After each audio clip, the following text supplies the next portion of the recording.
السلام علیکم ورحمۃ اللہ وبرکاتہ۔ ابھی سوشل میڈیا پر، فیس بک پر، واٹس ایپ پر اور اسی طرح سے گروپس میں ایک میسج وائرل ہو رہا ہے اور حدیث کا ٹائٹل لگا کر اس کو لوگوں تک شیئر کیا جا رہا ہے، جس میں یہ ہے کہ قضائے عمری ادا کرنے کا سنہری موقع، اور حدیث کا ٹائٹل لگایا ہوا ہے اور ہر آدمی تک وہ شیئر کیا جا رہا ہے۔ ممکن ہے کہ آپ تک بھی یہ میسج پہنچا ہو۔ تو اس طرح کی کیا کوئی حدیث ہے کہ جس کے ذریعے سے ساری ہماری عمر بھر کی قضا نمازیں 4 رکعت نماز پڑھنے سے ہی ادا ہو جائے، اور 700 برس کی بھی قضا نمازیں ہو تو وہ آسانی سے ادا ہو جائے گی؟ اسی کے حوالے سے آپ کی خدمت میں عرض ہے کہ اس طرح کی کوئی حدیث ہے یا نہیں ہے، تو اچھی طرح سے یاد رکھیں۔ نبی علیہ الصلوۃ والسلام کی طرف منسوب کر کے یہ جو حدیث وائرل کی جا رہی ہے، اور حدیث یہ بیان کی جا رہی ہے کہ جس نے رمضان المبارک کے آخری جمعہ میں 4 رکعت نماز پڑھی، جس کی بہت ساری قضا نمازیں ہو اور تعداد معلوم نہ ہو، تو 4 رکعت نماز اس طرح سے پڑھی کہ ہر رکعت میں سورہ فاتحہ کے بعد آیت الکرسی 7 بار اور سورہ کوثر 15 بار، اور ہر رکعت میں اسی طرح سے پڑھا، 4 رکعت نماز پڑھی، تو اس کی عمر بھر کی قضا نمازیں معاف ہو جائے گی، اگرچہ وہ 700 برس کی قضا نمازیں کیوں نہ ہو۔ تو اس طرح کا میسج وائرل کیا جا رہا ہے اور اس پر حدیث کا ٹائٹل لگایا جا رہا ہے، اور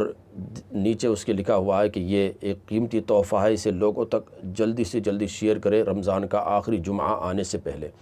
تو یاد رکھیں کہ رمضان مبارک کے آخری جمعۃ المبارکہ میں جو جمعۃ الوداع ہے، اس میں ایسی کوئی نماز نہیں ہے اور ایسی حضور کی کوئی حدیث ہے ہی نہیں جس میں یہ فرمایا ہو آپ علیہ السلام نے کہ 4 رکعت نماز اس طرح سے پڑھو تو تمہاری ساری عمر بھر کی قضا نمازیں معاف ہو جائے گی۔ لہٰذا اس طرح کی باتوں کو حدیث کا ٹائٹل لگا کر لوگوں تک شیئر کرنا اور لوگوں تک پہنچانا، یہ بدترین بدعت ہے اور جہالت ہے۔ آپ اچھی طرح سے اپنا تھوڑا سا دماغ کا اگر یوز کریں گے اور تھوڑی سی عقل کا ہم استعمال کریں گے تو ہم اچھی طرح سے معلوم ہو جائے گا کہ ایسا بھلا کیسے ہو سکتا ہے کہ عمر بھر کی قضا نمازیں ہو اور 4 رکعت نماز پڑھنے سے وہ معاف ہو جائے۔ بھائی، نماز آپ نے 4 رکعت نماز پڑھی ہے، اس کے حوالے سے حضور صدر الشریعہ فرماتے ہیں کہ یہ جہالت ہے۔ اگر 4 رکعت نماز آپ نے پڑھی ہے تو 4 رکعت جو قضا آپ کی باقی ہے وہ ادا ہوگی، اور وہ بھی اس صورت میں جب آپ نے قضا کی نیت سے پڑھی ہو۔ اگر نفل کی نیت سے پڑھی ہو تو وہ 4 کی قضا بھی نہیں ہوگی۔ تو ایسی کوئی حدیث نہیں ہے، ایسا حضور کا کوئی فرمان ہے ہی نہیں۔ لیکن اس طرح سے وقفے سے جب بھی کوئی اس طرح کا معاملہ آتا ہے یا اس طرح سے کوئی سیزن آتا ہے تو اس طرح کی باتیں لوگوں میں عام کی جاتی ہے اور شیئر کی جاتی ہے، اور ہم ان چیزوں کو لوگوں تک فارورڈ کر رہے ہوتے ہیں حضور کی حدیث سمجھ کر، جبکہ ہمیں اور آپ کو چاہیے کہ ہر ایک چیز کو آگے شیئر نہ کریں، پہلے اپنے علماء سے، اپنے ائمہ سے کنفرم کر لیں کہ اس طرح کی کوئی حدیث ہے بھی یا نہیں ہے، ورنہ تو ہم بلا وجہ گناہ کے اندر مبتلا ہوں گے۔ نبی پاک صلی اللہ علیہ وسلم نے ارشاد فرمایا، جو شخص نماز پڑھنا بھول جائے تو جب یاد آئے ادا کر لے، ادا کے سوا اس کا کوئی کفارہ ہے ہی نہیں۔ تو نماز ہمارے ذمے کوئی باقی ہے تو اس سے بری ذمہ ہونے کا طریقہ یہ ہے کہ اس کو ادا کر لے، اس کے علاوہ کوئی اور دوسرا طریقہ ہے ہی نہیں۔ اسی طرح سے اعلیٰ حضرت سے سوال ہوا تو آپ نے فرمایا کہ فوت شدہ نمازوں کے کفارے کے طور پہ جو یہ طریقہ یعنی قضائے عمری کا ایجاد کر لیا گیا ہے، یہ بدترین بدعت ہے۔